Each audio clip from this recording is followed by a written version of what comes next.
पापा ने एक तरफ से मम्मी को पकड़ के रखा था, एक तरफ से मेरी बहन का गला पकड़ के रखा था उल्टे हाथों से। उनकी आंखें पूरी लाल हो चुकी थी और वो कहीं से भी मेरे पापा नहीं लग रहे थे, सुनने को ही तैयार नहीं है। वो दोनों को जिस तरह से पकड़ के रखे थे कि दोनों में से किसी एक की जान ले लेंगे। जय श्री राम दोस्तों, आप सभी का स्वागत है अक्षय वशिष्ठ चैनल पर। इस चैनल पर मैं अक्षय वशिष्ठ आपको ऐसे पैरानॉर्मल इंसिडेंट और एक्टिविटीज के बारे में बताता हूं जो कि हमारे फॉलोवर और सब्सक्राइबर हमारे साथ शेयर करते हैं। इंस्टाग्राम आईडी, जीमेल आईडी और अब एक ऐसा फोन नंबर जो कि आप स्क्रीन पर देख सकते हैं। तो कभी आपके साथ कोई पैरानॉर्मल इंसिडेंट हुआ हो, आप उसे रिकॉर्ड करके भेज सकते हैं। मैं अक्षय वशिष्ठ उसे नरेट करूंगा अपनी आवाज़ में। आगे बढ़ने से पहले एक बार धन्यवाद जो आप हमारे इंस्टाग्राम, यूट्यूब को इतना प्यार दे रहे हैं। इसी तरीके से आपको फेसबुक को प्यार देना है तो डिस्क्रिप्शन में लिंक है, आप जाके डायरेक्टली उसे फॉलो कर सकते हैं। ये जो रियल इंसिडेंट हम आपके सामने लेके आते हैं, ये आप में से ही कुछ लोग हैं जो हमसे अपने रियल इंसिडेंट शेयर करते हैं, जो कहीं ना कहीं अपनी ज़िंदगी में बहुत ज़्यादा परेशान हैं या अभी भी बहुत ज़्यादा परेशान चल रहे हैं। जो लोग नहीं चाहते कि आगे आने वाली जनरेशन अपने ऊपर कोई ऐसा भार ले ले जो वो ज़िंदगी भर उतार ना पाए। रिश्ते आज के टाइम पर कुछ इस तरीके से हो गए हैं कि समझ में ही नहीं आ रहा कि इन्हें किस तरीके से निभाया जाए, किस पर भरोसा करा जाए, किस पर भरोसा नहीं करा जाए। आज का जो पूरा रियल इंसिडेंट है ये हमारे पास मध्य प्रदेश से आया है। बताने वाली का नाम है जीविशा, जिन्होंने 2018-19 के अंदर अपनी फैमिली में इतना कोहराम होते देखा और जब उसका रीज़न पता चला तो जीविशा को हमारी तरफ से पहले तो एक सल्यूट है कि इस लड़की ने जो सिर्फ 12वीं क्लास में थी, इस लड़की ने इस चीज़ को किस तरीके से टैकल किया। तो आइए सबसे पहले जीविशा की फैमिली के बारे में थोड़ा सा जान लेते हैं। जीविशा जिस फैमिली से बिलोंग करती है, उनके पापा पॉलिटिक्स में बहुत अच्छे कनेक्शन रखते हैं। हालांकि वो गवर्नमेंट जॉब करते थे बट उनके कनेक्शंस बहुत अच्छे थे। जीविशा ने बताया कि 2018-19 में वो सिर्फ 12वीं क्लास में थी। उनकी उम्र भी कुछ 17-18 ही रही होंगी। जीविशा की फैमिली में उनके बड़े भाई, जीविशा और एक छोटी बहन, मम्मी पापा, ये एक घर में रहा करते थे।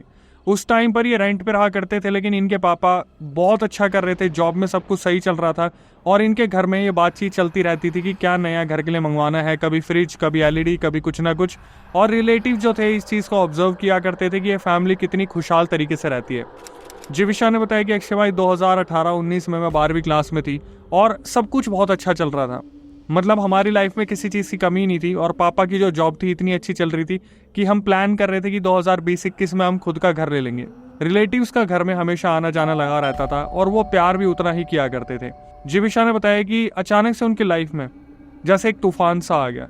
उनके पापा जो बहुत ज़्यादा पूजा पाठ किया करते थे, उन्होंने अचानक से पूजा पाठ करना बिल्कुल बंद कर दिया और उन्होंने ड्रिंक करनी स्टार्ट कर दी। पहले तो उन्होंने इस तरीके से स्टार्ट की कि वो सिर्फ नाइट के टाइम पर जो है ड्रिंक किया करते थे, लेकिन जैसे जैसे वक्त बीतता गया अचानक से उनके पापा ने जॉब छोड़ दी और सुबह शाम ड्रिंक करनी स्टार्ट कर दी। उनकी मम्मी जो थी जीविशा की, वो उस टाइम पर वर्किंग थी, तो उनके पापा कहीं ना कहीं उनकी मम्मी पे बहुत ज़्यादा डाउट किया करते थे कि कहीं ना कहीं उनकी मम्मी का अफेयर तो नहीं चल रहा है। और ये ड्रिंक करने वाली जो एक आदत होती है, ये ज़िंदगी में कुछ इस तरीके से बन जाती है कि इसकी लत लग जाती है। ये इस तरीके का एडिक्शन बन जाता है कि हम अपनों पर ही बिलीव नहीं कर पाते, रिश्ते इस तरीके से ख़राब हो जाते हैं, पैसा घर से इस तरीके से निकलना स्टार्ट हो जाता है। जीविशा ने बताया कि 2018-19 में जो चीज़ें बिल्कुल स्टेबल चल रही थी वो अचानक से हाथ से निकलने लगी। जो घर का पैसा था वो रुकना बंद हो गया। पापा अजीब अजीब से खर्चे कर देते थे। मम्मी वर्किंग थी, मम्मी पैसा लेके आती थी और पापा इस तरीके से उड़ा देते थे कि कुछ समझ ही नहीं आता था। धीरे धीरे उनके पापा बहुत ज़्यादा एग्रेसिव होने लगे। उनका नेचर इस तरीके से होने लगा कि वो घर में आकर कभी भी लड़ाई कर लेते थे। जीविशा ने बताया कि अक्षय भाई, मैं और मेरा बड़ा भाई तो हॉस्टल जा रखा था, वो तो इस पूरे ड्यूरेशन में था ही नहीं। लेकिन मैं जो थी, मुझसे पापा इतना ज़्यादा प्यार नहीं करते थे। मेरी छोटी बहन से वो इतना प्यार करते थे कि उसकी तो हर फरमाइशें पूरी किया करते थे पापा। लेकिन ड्रिंक करने के बाद मेरे पापा अक्सर सबको गालियाँ निकाला करते थे, खास करके मेरी मम्मी को। और उसका रीज़न ये हुआ करता था क्योंकि मेरी मम्मी पूजा पाठ बहुत किया करती थी। तो मम्मी जब भी पूजा करने बैठती, पापा अचानक से गालियाँ निकालना शुरू कर देते कि पता नहीं किसे पूछती रहती है, किसे भगवान समझती है, कोई अपना नहीं है, सब पराए हैं और फालतू में ये पैसे की मोह माया है। जीविशा की जो मम्मी थी, उन्होंने हमेशा भगवान को पूजा और अपने घर में शांति के लिए हमेशा कुछ ना कुछ वो पाठ करने की कोशिश करती थी। लेकिन उनके पापा को जो रवैया था वो बहुत ही बदल चुका था। जीविशा ने बताया कि एक उनकी बहुत ही ज़्यादा बेस्ट फ्रेंड थी, बहुत क्लोज फ्रेंड थी एक लड़की। उसका जो बॉयफ्रेंड था वो पटना में रहा करता था और शायद कोई सॉफ्टवेयर इंजीनियर टाइप को लड़का था। बहुत टाइम बाद वो जो बॉयफ्रेंड था वो जीविशा की फ्रेंड से मिलने के लिए बोलता है और वो पटना से बिना बताए ये बताता है कि कुछ काम है उसे मध्य प्रदेश में, और वो मध्य प्रदेश में आ जाता है। ये पूरा इंसिडेंट मध्य प्रदेश का है जो मैं अभी आपको बता रहा हूँ।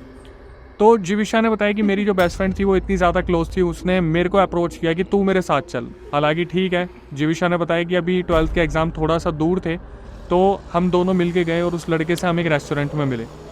जीविशा ने बताया कि जैसे ही मेरी बेस्ट फ्रेंड वॉशरूम यूज़ करने गई, उस लड़के ने मुझे बोला कि मेरे सुबह से सिग्नल्स नहीं आ रहे। उसके पास कोई एक ऐसा सिम था जहाँ पर मध्य प्रदेश में उस सिम के नेटवर्क ढंग से नहीं आ रहे थे, और उसने दिखाया भी था जीविशा को कि मेरे नेटवर्क नहीं आ रहे कॉल के, फ़ोन के, तो ये क्या मैं आपका फ़ोन यूज़ कर सकता हूँ, मुझे 1-2 इंपॉर्टेंट कॉल करनी है।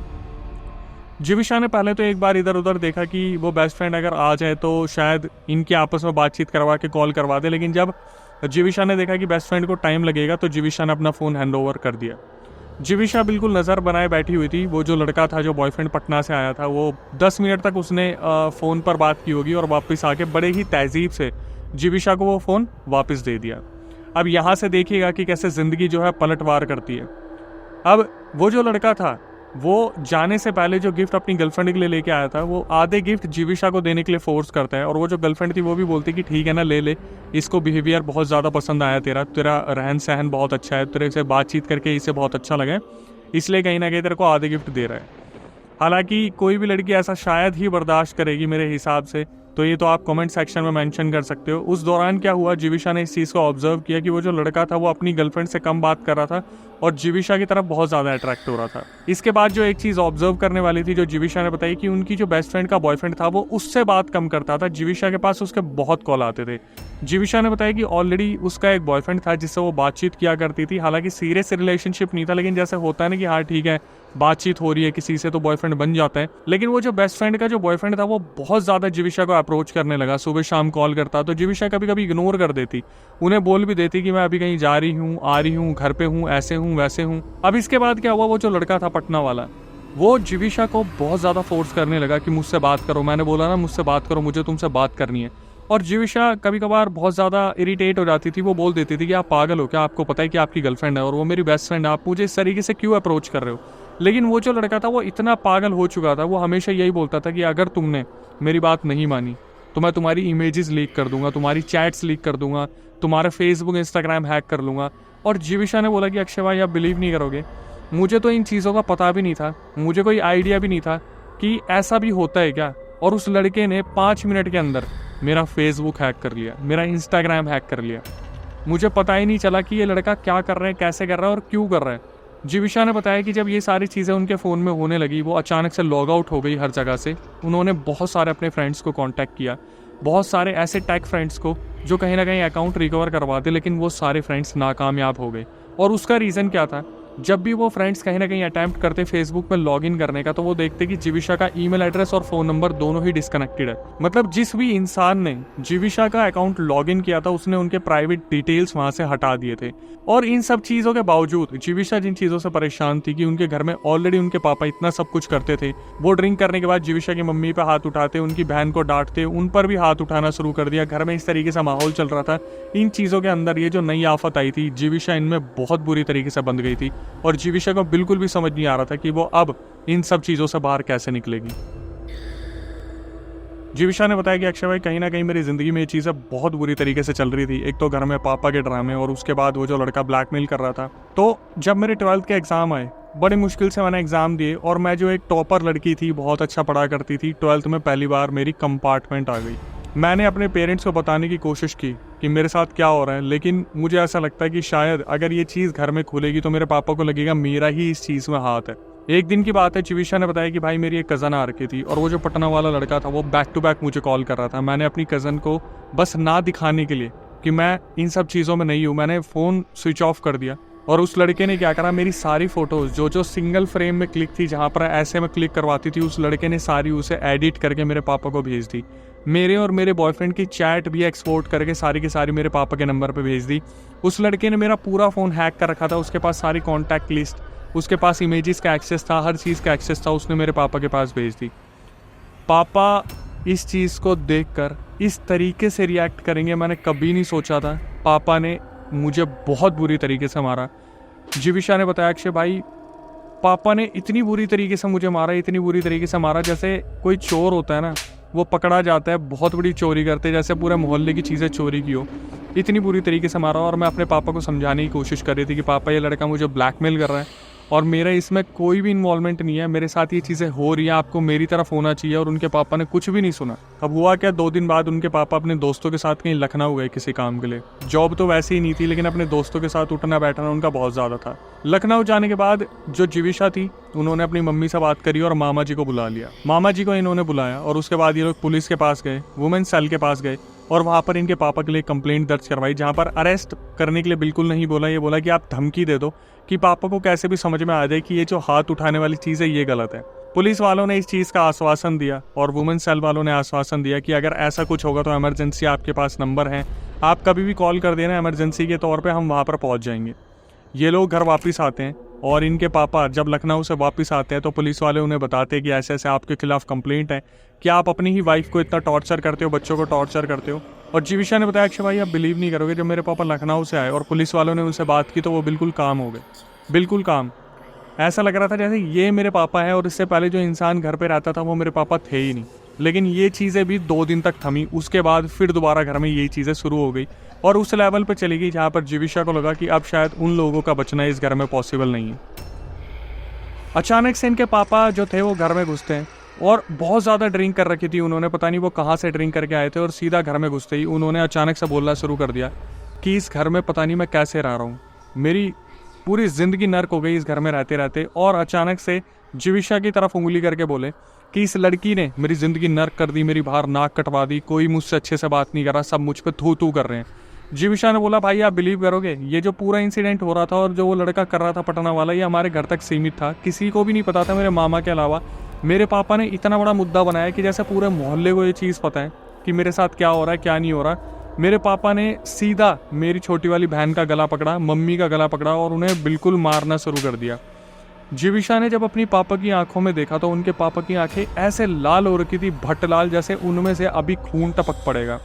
जीविशा जो बेचारी सिर्फ 18-19 साल की थी, जो ऑलरेडी किसी से ब्लैकमेल हो रही थी और ये चीज़ें भी पता चल रही थी कि मेरे पापा के अंदर कोई और शायद चीज़ आ रखी है, ये मेरे पापा नहीं है। वो डेली इस चीज़ को एहसास करते थे कि हमारे पापा जो थे पहले एक टाइम पर पूजा किया करते थे, आज वो ऐसे हो रखे जैसे कोई नरभक्षी दरिंदा घर में घुस गया और वो पूरी तरीके से मारने की कोशिश में लगा हुआ है। जब जीविशा ने देखा कि उनकी छोटी बहन और मम्मी पे इतनी बुरी तरीके से हमला हो रहा है तो जीविशा फटाफट दूसरे कमरे में गई और वहाँ से एक चाकू उठाया और अपने पापा को बोला कि अगर आपने मम्मी और बहन को नहीं छोड़ा तो मैं आपके पेट में चाकू घोंप दूंगी। उनके पापा ने अचानक से जैसे मुस्कुराते हुए दोनों को छोड़ दिया। मम्मी और छोटी बहन भाग के जीविशा के साथ दूसरे कमरे में गई, जहाँ से इन्होंने पुलिस को कॉल की। 15-20 मिनट बाद जो इमरजेंसी नंबर पर कॉल की गई थी वहाँ से पुलिस वाले आए और पुलिस वाले जब अंदर आए तो उन्होंने देखा कि जीविशा के जो पापा थे वो आराम से बैठे हुए हैं, जैसे उनके ऊपर कोई कुछ हुआ ही नहीं, उन्होंने कुछ किया ही नहीं है। पुलिस वाले जो आए थे, जीविशा ने बताया कि जीविशा ने देखा जो एक आदमी थे वो ब्राह्मण लग रहे थे, उन्होंने तिलक वगैरह लगा रखा था और वो जब अंदर आए तो उन्होंने जीविशा के पापा को देखा और देखने के बाद अचानक से बच्चों की तरफ देखा और फिर उन्होंने जीविशा की मम्मी से बोला शांत करवाने के बाद जीविशा के पापा को कि मुझे आपसे कुछ बात करनी है। जीविशा वहीं पर थी और उन्होंने सुना वो जो अंकल आए थे पुलिस वाले जो ब्राह्मण थे, उन्होंने जीविशा की मम्मी को बोला कि बहन जी आपके जो पति देव हैं मैंने देखा है, उनका हाथ भी देखा है जब तक आप बाहर आए थे, उनके ऊपर एक बहुत बुरा टोटका करवा रखा है। ये सुनने के बाद जो जीविशा थी, उनकी मम्मी थी, उनके पैरों तले ज़मीन खिसक चुकी थी क्योंकि उन्होंने कभी उम्मीद नहीं की थी कि वो टोटके का या ब्लैक मैजिक का शिकार कहीं से कहीं तक होने वाली है। तो ब्राह्मण जी से पता करा गया तो ब्राह्मण जी ने बोला कि मेरे गुरुजी हैं जिनको सिद्धि है और वो देख के बता सकते हैं क्या हुआ है क्या नहीं हुआ, वो 2 दिन बाद आएंगे और देख के बताएंगे। 2 दिन तक कैसे न कैसे जीविशा ने अपने पापा को शांत रखा, ना ही बाहर जाने दिया। हाँ वो ड्रिंक करते थे लेकिन बहुत कम उनकी ड्रिंक करवा दी थी। 2 दिन बाद जब ब्राह्मण जी के गुरुजी आए तो उन गुरुजी ने देखा और बताया कि इनके ऊपर तो बहुत बड़ा टोटका और है, जहाँ पर पूरी शमशानी क्रिया कर रखी है, खबीज मशान पता नहीं क्या क्या छोड़ रखे हैं।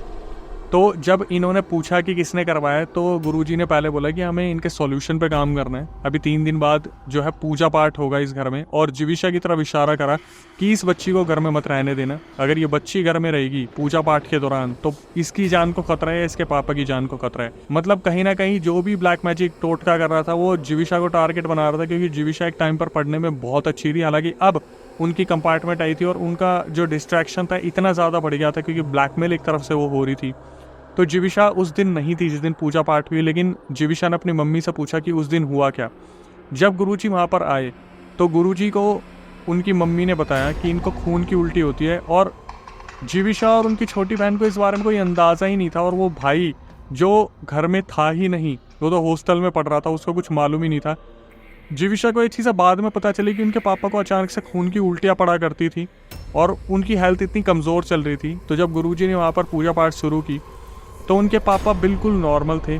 उस चीज़ का उतारा करा गया, उनको कुछ धागे दिए गए और उन्हें बताया गया कि इनके ऊपर जो काला जादू करा गया है वो घर के इंसान ने ही किया है। गुरुजी से लाख बार पूछने पर भी उन्होंने नाम नहीं बताया, लेकिन कहीं ना कहीं जीविशा को पता है कि ये काला जादू किसी और ने नहीं, उनकी खुद की बुआ ने किया है। और साथ में गुरुजी ने यह भी बोला कि अब आपको पीना नहीं है, बाहर का कुछ खाना नहीं है और बहुत ही लिमिटेड लोगों से मिलना है और कोशिश कीजिए कि आप किसी का दिया हुआ नहीं खाएंगे, क्योंकि इन्हें जो टोटका दिया गया था वो दारू के अंदर ही मिलाकर पिलवाया गया था।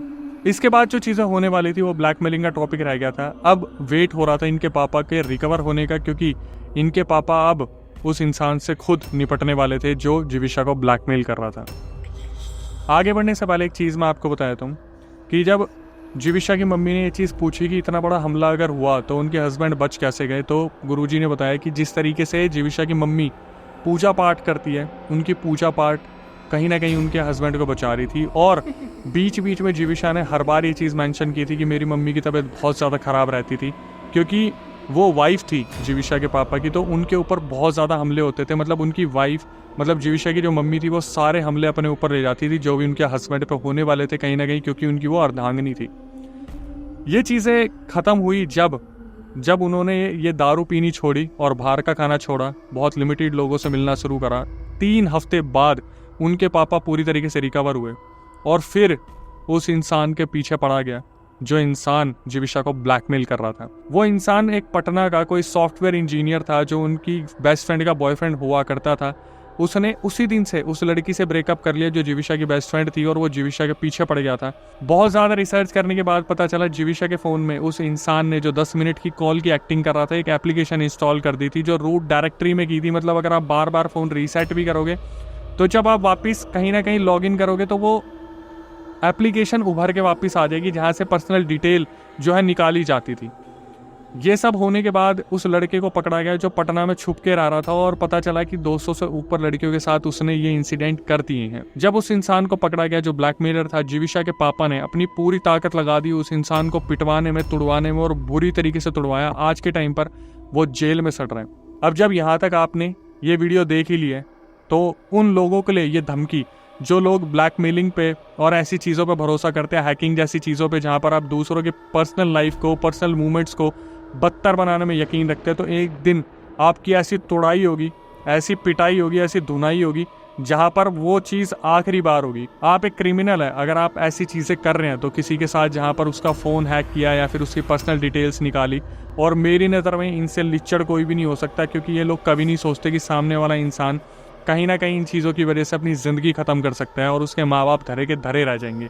जीविशा ने खुद को संभाला। जो इंसिडेंट उनकी पूरी ज़िंदगी में 2018-19 से चलते आ रहे थे, वो खुद को संभाल ही रही थी। उसके बाद लॉकडाउन लग गया और फिर जीविशा ने जो लास्ट में बताया उसने मुझे बहुत ज़्यादा दंग कर दिया। जीविशा ने बताया कि भाई हमने बुआ से तो कनेक्शन तोड़ लिया, लेकिन 2021 में आके उनके ब्रदर ने, जब वो घर पे आए तो उनके ब्रदर को अचानक से पता नहीं क्या हुआ और उन्होंने खुद को एक रस्सी से टांग लिया। और उसमें भी गुरुजी ने बताया कि आपके अपनों का ही हाथ है। अब इसके बाद जीविशा ने बोला कि भाई मैं रिकॉर्डिंग 2 भेजूंगी, दूसरा पार्ट भेजूंगी कि कैसे हमारे अपने हमें आज भी काटने में लगे हुए हैं। गुरुजी ने 2018-19 में इन्हें बचाव के लिए एक नींबू दिया जिसे आज तक इन्होंने अपने मंदिर में रखा हुआ है, और वो धागे जो इन्हें दिए थे आज तक इन्होंने खुद से अलग नहीं किए। अब जीविशा ने बताया कि भाई के साथ जो हुआ 2021 में वो हमें रिकॉर्डिंग भेजेंगे, लेकिन अभी उनकी ज़िंदगी स्टेबल है, जहाँ पर उनका घर बार सही चल रहा है, उनके पापा बिजनेस कर रहे हैं और सब कुछ ठीक चल रहा है। बट वो बहुत ज़्यादा इमोशनल हुई जब उन्होंने कहीं ना कहीं ये मैसेज देने को बोला मुझे कि मोरल ऑफ द स्टोरी में आप बताना कि कोई भी लड़की या कोई भी लड़का ऐसे अनजान तरीके से किसी को फ़ोन ना दे दे, खासकर अगर पहली 5 मीटिंग या 10 मीटिंग है। जब तक उस इंसान पर आप भरोसा ना कर लो, चलते इंसान को भी फ़ोन मत दो जो मजबूरी बता दे कि भाई मेरे को मजबूरी है, मुझे कॉल करना है। आप सामने नंबर मिलाओ, स्पीकर पे मिलाओ, सब कुछ खुद करो, लेकिन 1 सेकंड के लिए भी उसके हाथ में फ़ोन मत देना। मैं आज भी आप सबसे रिक्वेस्ट करता हूँ थोड़ा सा ध्यान रखिए और किसी को भी अपनी पर्सनल चैट्स, पर्सनल मूवमेंट इस तरीके से इंटरनेट में मत भेजिए, क्योंकि इंटरनेट से कोई भी चीज़ कभी डिलीट नहीं होती। खैर आखिरी में आते टाइम मैं सिर्फ इतना बोलूँगा, मेरी आपसे क्या ही रिक्वेस्ट होती है, जो नए व्यूअर्स चैनल पे आए हैं भाई उनसे रिक्वेस्ट है चैनल को सब्सक्राइब कर ले, बेल नोटिफिकेशन ऑन कर ले, ताकि ऐसी अवेयरनेस वीडियोस आपके पास आती रहे जहाँ ब्लैक मैजिक से रिलेटेड और हॉरेबल एक्सपीरियंस मैं सब्सक्राइबर के लेके आऊँ, क्योंकि हम बहुत मेहनत करते हैं सब्सक्राइबर को कनेक्ट करके उनके कमेंट्स पिन करवाना, और फिर आपसे सिर्फ इतनी उम्मीद रखते हैं कि हमारा मोटिवेशन बना रहे कि यार आप लोग सब्सक्राइब कर रहे हो तो हम ऐसे रियल इंसिडेंट लेके आते रहें। आपकी भारी डिमांड पर हमने अपना चैनल स्टार्ट किया जिसका नाम है अक्षय वशिष्ठ हॉरर शो, और आपकी ही डिमांड पर हमने मेन चैनल पर पॉडकास्ट आने बंद कर दिए हैं। सिर्फ उसी चैनल पर पॉडकास्ट आ रहे थर्सडे और संडे को, जहां पर हम गेस्ट के साथ साथ सब्सक्राइबर को भी बुला रहे हैं। तो आप अगर हमारे पॉडकास्ट में आना चाहते हैं तो उसकी प्रक्रिया मैं आपको बताता हूँ। जो स्क्रीन और डिस्क्रिप्शन पर आपको व्हाट्सएप नंबर दिख रहा है उस पर रियल इंसिडेंट रिकॉर्ड करके भेज दीजिए। एक बार टीम रिव्यू करेगी और फिर आपको बुलाया जाएगा। दिल्ली में हमारा सेंटर है जहाँ पर आपको पूरी तरीके से इजाज़त है कि आप अपना पूरा रियल इंसिडेंट लोगों के सामने लेके आएँ, जहाँ से वो भी कुछ सीख पाएँ। इसके बाद आपके साथ कोई पैरानॉर्मल इंसिडेंट हुआ तो आप उसे रिकॉर्ड करके भेज सकते हैं। मैं अक्षय वशिष्ठ उसे नरेट करूंगा अपनी आवाज़ में। जिस तरीके से आप इंस्टाग्राम यूट्यूब को प्यार दे रहे हैं बनाए रखिए, फेसबुक को भी इसी तरीके से प्यार देना है। डिस्क्रिप्शन में लिंक है, जाके फॉलो कर लें। हाथ जोड़ के रिक्वेस्ट है, माँ बाप का सहारा बनिए इस उम्र में, उनको आपकी बहुत ज़रूरत है। त्यागिए मत, और ये गर्लफ्रेंड बॉयफ्रेंड निब्बा निब्बी इसे छोड़ के काम काज पे लगिए, पैसा जमा कीजिए और माँ बाप को कहीं तीर्थ यात्रा पे घुमाइए। ये सारी चीज़ें ज़िंदगी में चलती रहेगी। जब माँ बाप नहीं रहेंगे तो एक दिन आपको बहुत अफसोस होने वाला है। नई वीडियो नए पॉडकास्ट आने तक stay tuned with the channel. तो उस वजह से वो नहीं बता सकते थे कि किसने करा है। कि उन्होंने एक चीज़ बोली थी कि ये जो कुछ भी आपके घर में अब तक की सारी चीज़ें हुई है, और ऊपर से मम्मी की तबीयत बहुत ख़राब होने लगी थी बीच बीच में, कि बहुत सारे जो वार है वो मम्मी अपने ऊपर ले रही थी, क्योंकि मम्मी उनकी अर्धांगिनी है। अगर मम्मी नहीं होती और मम्मी की वो एनर्जी नहीं होती पॉजिटिव, तो पता नहीं कोई ना कोई एक जन अब तक मर चुका होता।